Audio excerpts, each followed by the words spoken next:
we shall commence this module by discussing a brief about 12th Finance Commission. According to Article 280 of the Constitution, the Finance Commission is selected by the President of India after every 5 years. 12th Finance Commission was set up by the President of India on 1st November 2002 under the chairmanship of Dr.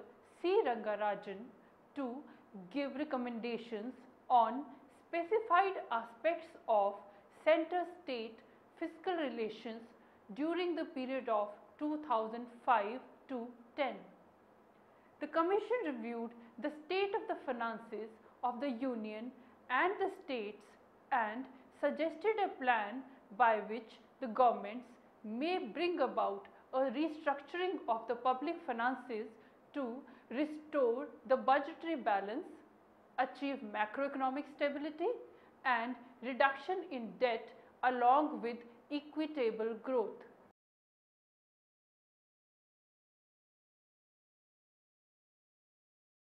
After studying this module, you shall be able to understand the relevance of 12th Finance Commission, understand the recommendations of 12th Finance Commission, examine the restructuring of the public finances by the Commission, and understand the fiscal reform facility, debt relief and corrective measures adopted by the Finance Commission. Now, we shall move on to discuss the terms of reference. The Commission gave its recommendations in the following matters. First of all, the distribution between the Union and the states of the net proceeds of taxes which are to be divided between them under Chapter 1, Part 12 of the Constitution, and the allocation between the states of the respective shares of such proceeds. Secondly, the principles which should govern the grants in aid of the revenues of the state out of the Consolidated Fund of India under Article 275 of Constitution. Thirdly, the measures needed to augment the Consolidated Fund of a state to supplement the resources of the panchayats and municipalities in the state. The Commission recommended a scheme of fiscal transfers that will serve the objective of equity and efficiency within a context of fiscal consolidation. The effort needed to achieve fiscal consolidation should be seen as the joint responsibility of the central and state governments for achieving vertical and horizontal balance consistent with the responsibilities of the two levels of governments in respect to providing public and merit goods and services. Both the center and the states will have to raise the level of revenues in relation to their particular revenue bases and exercise restraint in undertaking unnecessary expenditure commitments. In the context of horizontal imbalance, Commission found equalization approach appropriate to transfers as it was consistent with both equity and efficiency. It had not, however, been possible to implement this approach fully, as the extent of disparities in the per capita fiscal capacities of the states was too large and some of the better off states were also in serious fiscal imbalance. In the devolution scheme recommended by 12th Commission, efforts were made to strike a balance among different criteria reflecting deficiency in fiscal capacities, cost disabilities and fiscal efficiency. 12th Commission focused on education and health as the two critical merit services. The highest priority aimed at reducing disparities in the level of service provision and recommended conditional grants within the framework of equalization approach. In the order of fiscal transfers for the correction of vertical imbalance, 12th Finance Commission recommended an increase in the share of states in the divisible group of taxes to 30.5% from the previous level of 29.5%. This increase can be accommodated by the central government by cutting their activities that fall in the domain of the states. The suggestive limit of overall transfers out of the gross revenue receipts of the centre increased from 37.5% to 38%. 12th Finance Commission also laid emphasis on consolidation of local bodies in keeping with the constitutional order for effective and autonomous local self-governance and recognized that local bodies must be supported by an arrangement of transfers that will encourage decentralization and own effort for raising revenues. The recommended transfers for the local bodies constitute about 1.24% of the shareable taxes and 0.9% of the centre's gross revenue receipts. 12th Finance Commission also recognized that there was a heavy debt burden on the states. Therefore, provided a scheme of debt relief in two parts. First, the relief that came from combining the past debt and rescheduling it along with interest rate reduction. Second, debt write-off, which was linked to the reduction in the absolute levels of revenue deficits. Both reliefs would be available only if states enact suitable legislations to reduce the revenue deficit to zero by 2008-09 and commit to bringing down the fiscal deficit in a phased manner and possible for states to pursue their development goals with fiscal prudence. This was highly cited in the Commission report. 12th Finance Commission also argued for institutional changes required to overcome some of the structural problems in managing government finances. One central change relates to the regime of government borrowings. It suggested that states as centre must decide their annual borrowing programs within the context of their particular fiscal responsibility legislations. Also, there was a need to let the states access the market directly for their borrowing requirements.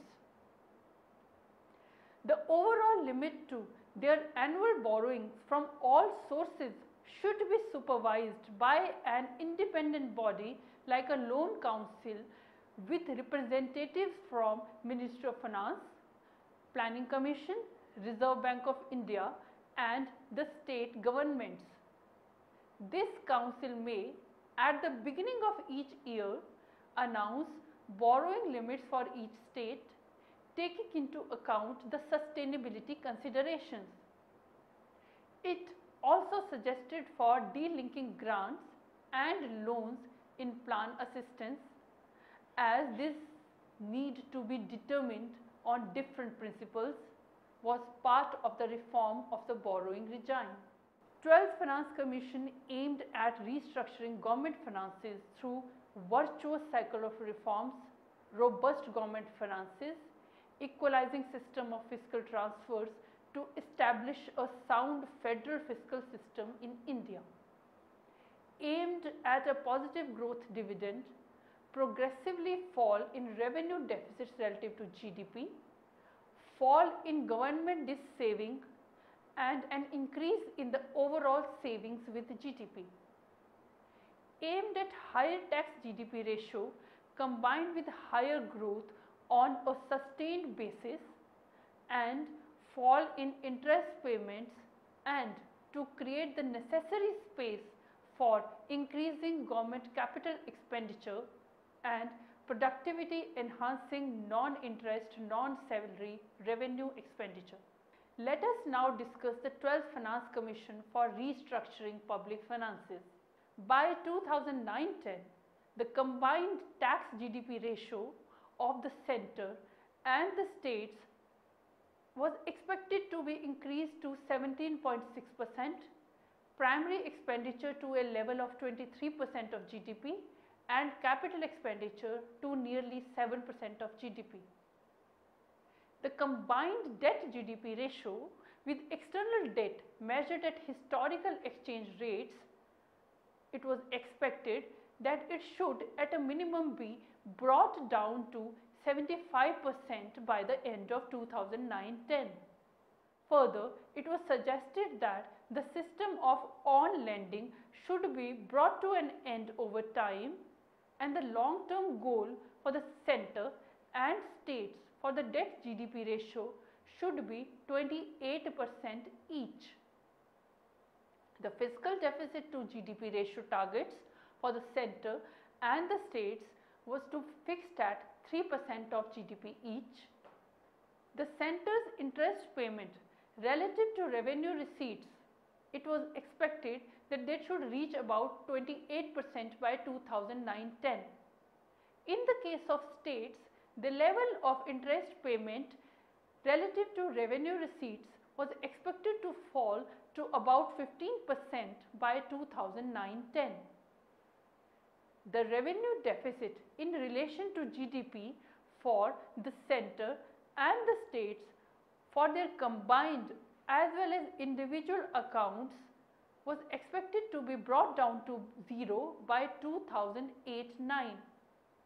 Further, it was expected that the states would follow a recruitment and wage policy in a manner such that total salary bill relative to revenue expenditure net of interest payments and pensions does not exceed 35%. Each state should enact a fiscal responsibility legislation which should at a minimum provide for number 1, eliminating revenue deficit by 2008-9, secondly, reducing fiscal deficit to 3% of gross state domestic product or its equivalent, defined as the ratio of interest payment to revenue receipts. Thirdly, bringing out annual reduction targets of revenue and fiscal deficits. Fourthly, bringing out annual statement giving prospects for the state economy and related fiscal strategy. And fifthly, bringing out special statements along with budget giving in detail the number of employees in government, public sector, aided institutions and related salaries. Let us now move on to discuss the sharing of union tax revenues. The share of states in the net proceeds of shareable central tax was 30.5%. For this purpose, additional excise duties in place of sales tax were treated as a part of the general pool of the central taxes. If the tax rental arrangement was dismissed and the states were allowed to levy sales tax on these commodities without any prescribed limit, the share of the states in the net proceeds of shareable central taxes should be reduced to 29.5%. If any legislation was enacted in respect of service tax after 88th constitutional amendment was notified, it must be ensured that the revenue accruing to a state under the legislation should not be less than the share that would accrue to it had the entire service tax proceeds been part of the shareable pool. The suggestive amount of overall transfers to states was to be fixed at 38% of the central gross revenue receipt. The states should be given a share as specified in the table in the net proceeds of all the shareable union taxes in each of the 5 financial years during the period 2005 to 2009-10. Now, in context of local bodies, for the period 2005 to 10, a total grant of rupees 20,000 crores for the Panchayati Raj institutions and rupees 5,000 crores for the urban local bodies was decided to be given with interstate distribution. The PRIs or Panchayati Raj institutions should be encouraged to take over the assets relating to water supply and sanitation and utilize the grants for repairs or rejuvenation. The PRIs should recover at least 50% of the frequent cost in the form of user charges.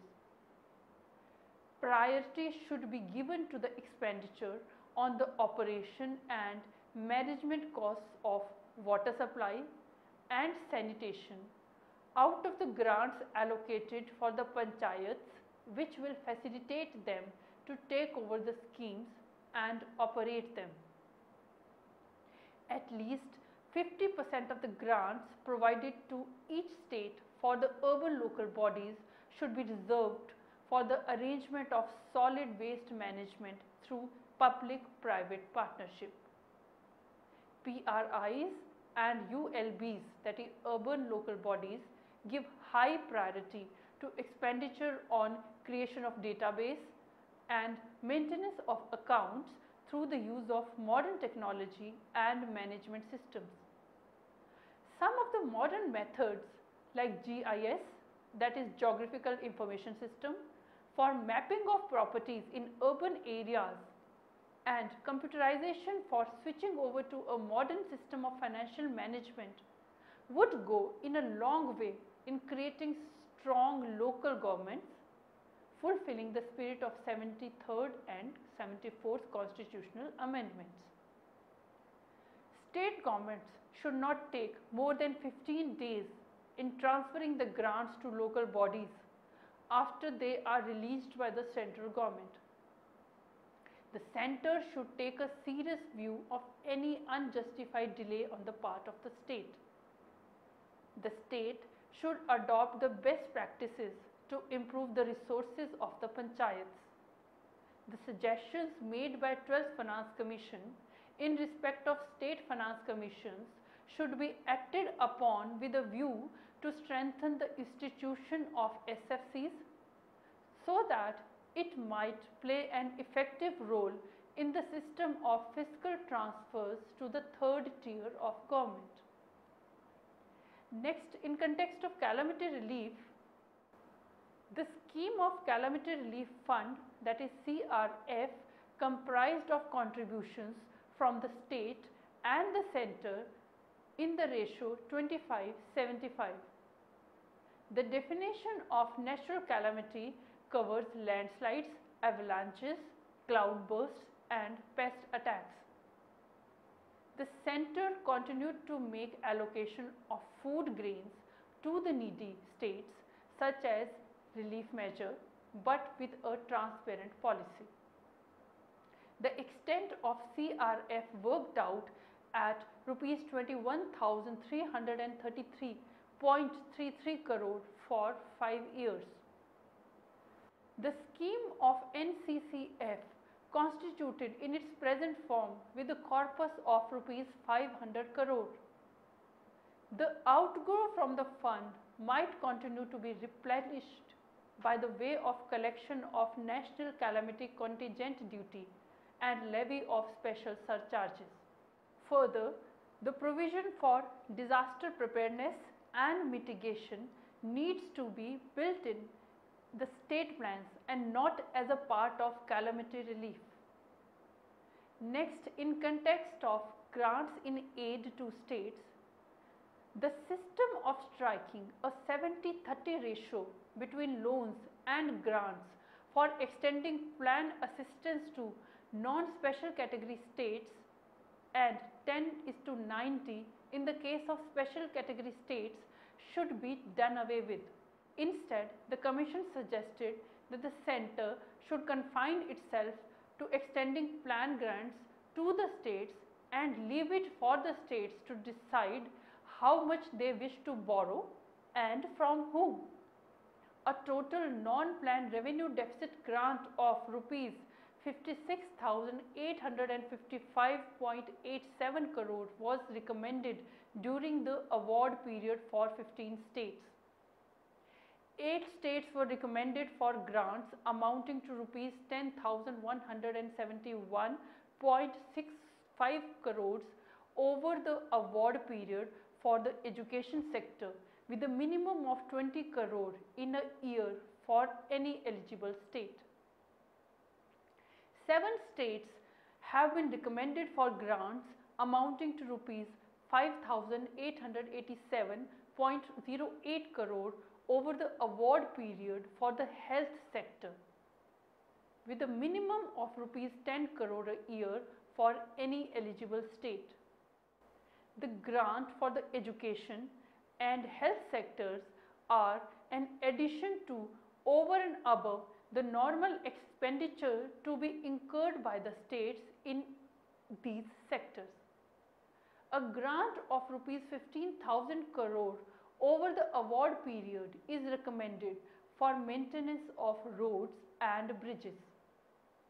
An amount of rupees 5,000 crore was suggested as grants for maintenance of public buildings.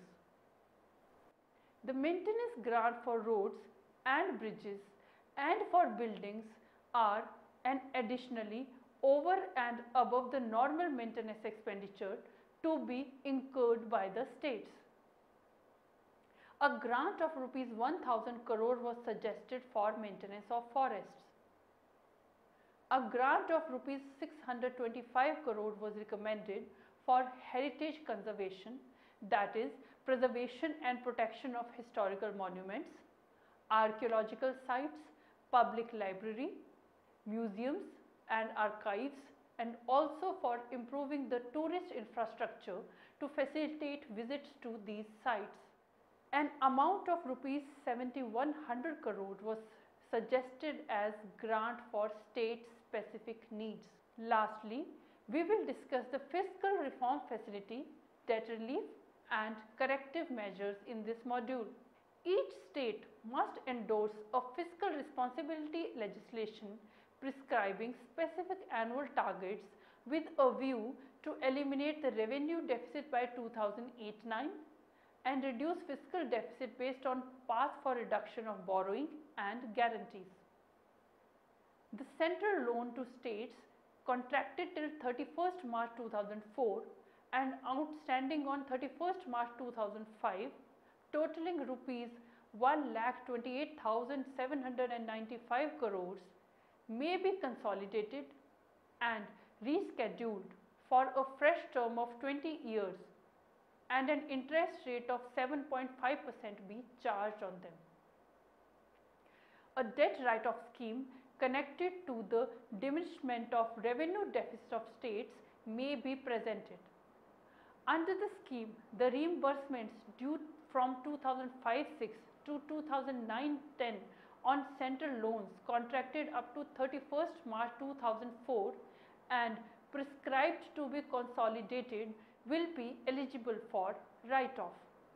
The quantum of write-offs of reimbursement will be linked to the absolute amount by which the revenue deficit is diminished in each successive year during the award period.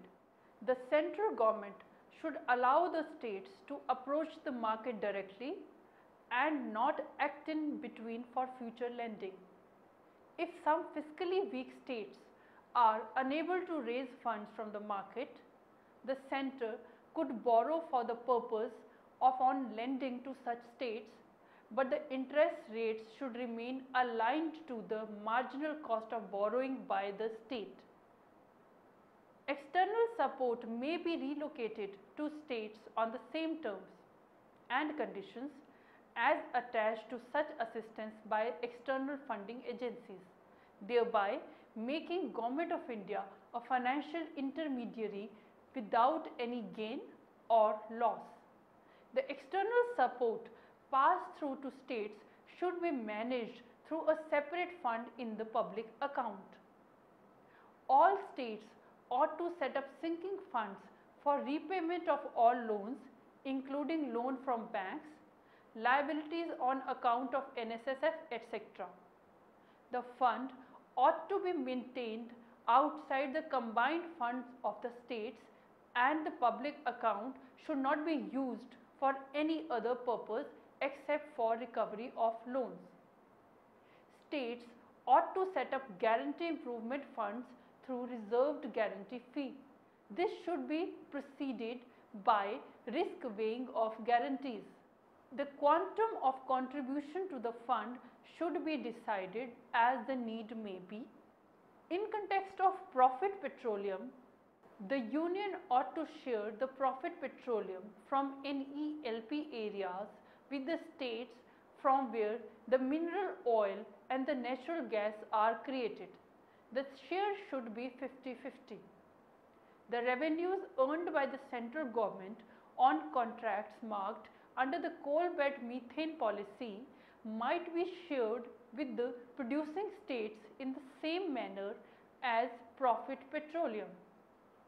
In respect of any mineral, if a loss of revenue was foreseen for a state in the process of implementation of a policy which involves production sharing, a similar compensation mechanism should be adopted by the central government. A permanent secretariat for the Finance Commission. Let us discuss this.